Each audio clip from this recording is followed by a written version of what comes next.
इस्लामपुर से भाजपा उम्मीदवार चित्रजीत रॉय ने विधानसभा क्षेत्र से पहले अपने इलाके में जोरदार चुनाव प्रचार किया। मंगलवार शाम को उन्होंने इस्लामपुर म्यूनिसिपैलिटी के वार्ड नंबर 15 में घर घर जाकर ढोल नगाड़े बजाकर चुनाव प्रचार किया। इस दिन उनके साथ भाजपा कार्यकर्ताओं और समर्थकों समेत इलाके की कई महिलाएं मौजूद थीं।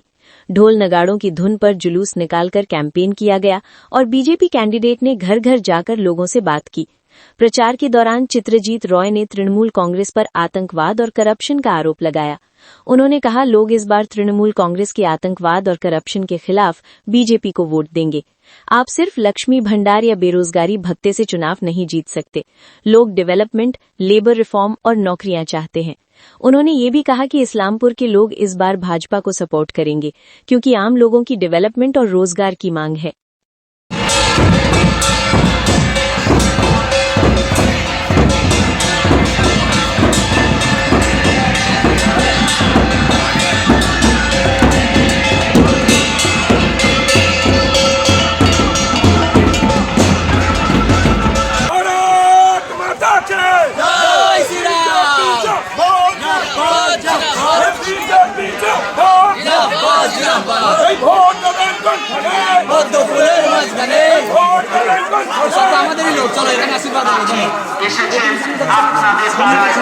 সামনেটা ছেড়ে দিবেন।